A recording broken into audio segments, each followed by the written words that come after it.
guys, today on our leadership interview series here, we have JP and Kyle, owners of 212 Recording Studio and Tapt Music Publishing. Hey guys, so can you tell us first off, how did you come to own your own company? Started with a dream. God damn it. I want to laugh so bad right now. It's okay, just keep going. Yeah. Well, it started with us in high school. We started doing music together. Mm-hmm. We met when we were 13, 14 years old. Been friends for quite a long time. Unfortunately. Yeah. It's my line. Yeah, so we we started doing music, and I guess at that time we were we were fulfilling the artist role, and we made some music. We started selling it in high school. We're like, oh, we can make money off of this. This is kind of cool. And eventually we decided that, we were producing around that time. I think that was, what year was that, you say? 2008? 2008. So we felt that, where do all artists go make their music and make them at a recording studio? So we decided to, well, why don't we open up our own recording studio where artists can come in, we can record them, make money off of that. And still sell them our production, per se. So that way we can kind of basically tie in all those markets into one-stop shop, And that's what we did. We started with a small place. I think it was maybe 600 square feet. I think it was the size of this room. It was the size of the whole place. The whole place. Yeah. There was a couch, a recording booth, and we just started that, and we just started promoting and passing out flyers, and little by little we just started building our clientele one by one, and then from there we moved to another spot. We worked with another promotion. We linked up with a promotion company, and we kind of split the rent in that spot, and they helped us build. Us working together with them. We built a bigger clientele then, and then we just kept on working and working. And now we have this spot. Which is almost 4 times the size of when we first started. So, that's pretty much how it started. We started with one dream, thinking of we want to do production, and then eventually just led into owning this. So. Okay, cool. So I know that you continued on with pursuing your degree in college, and Kyle didn't. So do you guys feel that it helped? Do you feel like that your experience in the industry benefited you more than having a degree did, or do you feel that your degree did help you guys in a sense continue on with your business and develop it? I think that the way that me and Kyle work, we work as a team. So I feel that everything that we've done, if it benefits me, it benefits him in a way. Yeah, very true. So it's everything that, for example, I went to school, learn how to market and do this and do that, and I applied it to our business, which benefit him, and while I was going to school, he was learning how to engineer and produce and do that, and he taught me how to do that. So I think we've been very good at working hand in hand into everything that comes into our doors that we work together. It helps both of us, so I think it's helped both of us. Okay, so it's complemented each other. Yes. Yeah. Okay, so can you guys tell us a little bit about each company and what your job entails for each of them? Yeah, so we have the studio. Consists of, we have a steady clientele. We engineer, record, mix, master. That's kind of like a daily thing. We also have another company, the Avengerz production team, which is solely just producing, beat making, if you want to call it that. But I would say producing. It's vocals, it's music. Then we have, what do we have? Tapt. Tapt Music Publishing is our publishing company. You would know more about that. It's pretty much where we work on getting artists and kind of hubbing them and producing them and just kind of putting them out, and we're doing that with Kyle itself as an artist. So that's what that company would do at that point in time, and that's its sole purpose. Okay, cool. So what are some projects that you guys have worked on, music-wise? Okay. A lot for Orlando. Orlando artists such as Kasky. We brought him up since high school to where he is now, I would say worked on projects with Whoop, KT. He's another local artist. You've worked with bigger guys such as people in Cash Money Records, Birdman,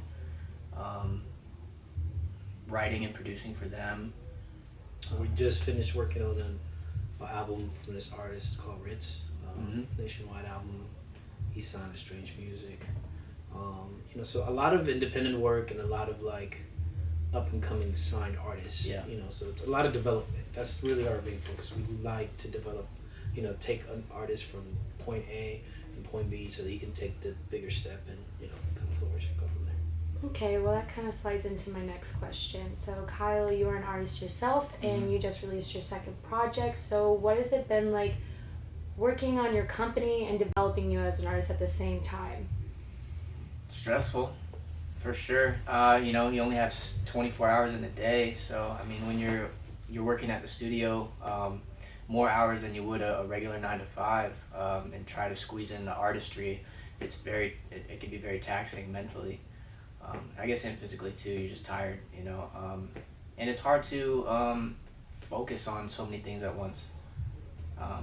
But it's worth it, I think it came out all right. Okay, cool. So what are some of the biggest challenges that each of you have faced throughout this whole process? Well, you go first. Challenges. It's very tough to persevere into something that you want to do, especially when there's not a blueprint, The reason why I say that is it's so easy for you to, not easy, but there's a blueprint where you feel safe when you say, hey, I want to go to medical school, do, study that, then do my, clinicals and then become a doctor, it's just going to take a bunch of years, but there's a blueprint you just follow and it just happens. When it comes to doing music and setting up your own company, like there's really no rules. There's no, every year, every month, I don't know what we're going to do, how we're going to make what, because you have to physically create it as you go. So I think that's really the biggest challenge is, saying, hey, there's no rules, so we have to make our own path and our own rules. We have to make our own blueprint to follow. I think that's really the biggest challenge that we will face. Okay, and do you guys feel that it's been very difficult working in the music scene in Orlando here? No. It has its ups and downs, I'd say. I think we've achieved a lot. In Orlando. I think that we're now trying to grow and try different markets. For example, like, working on the Tapt Music Publishing side as a company, because we've had so much history working with rappers. I mean, we could have worked with another rapper, but we wanted to try something with Kyle that's something different, something that's a whole different genre, or the whole different lane that, it hasn't really been tapped into in this area since the Backstreet Boys in the 90s, per se. So, I think now it's not that it's been difficult. I think we're not just trying to grow and do something different. Okay, I got a few more questions for you guys. And what do you guys feel it is necessary to survive in this industry?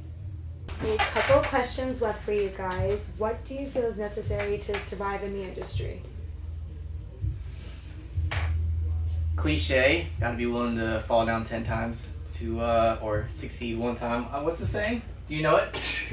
I don't know it. You gotta fall back 7 times to get back 8. God damn. That one too. But you have to be willing to fail a lot to get that first win. Awesome. That's great advice. Anything else you want to add? Just fake it till you make it, man. Fake it till you make it? Nah, don't do that. Nah, you really just, like you said, you just can't stop. You gotta get, for 1,000 doors that get shut in front of your face, you're gonna kick one door open. Once you kick that one door open, you're inside. And then you have to open another 1,000 and see what happens, Yeah, pretty much it. Okay, good. So what is some advice that you can give to someone who is aspiring to have the same career as you guys? Run. Go get a medical degree. I'm just kidding. No, that's not It's right. easier to be a doctor. Ask the question again. We'll cut that out. Okay. What is some advice that you can give to someone who is aspiring to have the same career as you guys? Be very prepared for rejection. Be very, very prepared to think outside the box, because in this, in anything. I mean, it's in any type of business, not just this. You really have to figure out your own path to create a successful business that's going to stand out from everybody else trying to create that same successful business. So that's not just in music, that's in anything, any type of business path that you're following. So. Okay, and what about you, Kyle? From the artist perspective. I have nothing to add. You have nothing to add. No, I'm just kidding. I mean, it's kind of the same with the artist thing. I mean, there's so many people doing the same stuff that you, like you said, you have to be willing to think outside the box. You have to stand out. You have to be willing to get rejected from, you know, when you submit your music and they just don't like it. And you have to be willing to go through writer's block. And, you know, there's a lot of crap that comes with it. But it's just, it's just resilience. You know what I mean? You just have to have it. Okay. Well, thank you guys for joining us today, and we greatly appreciate it. And that's all. Thank you.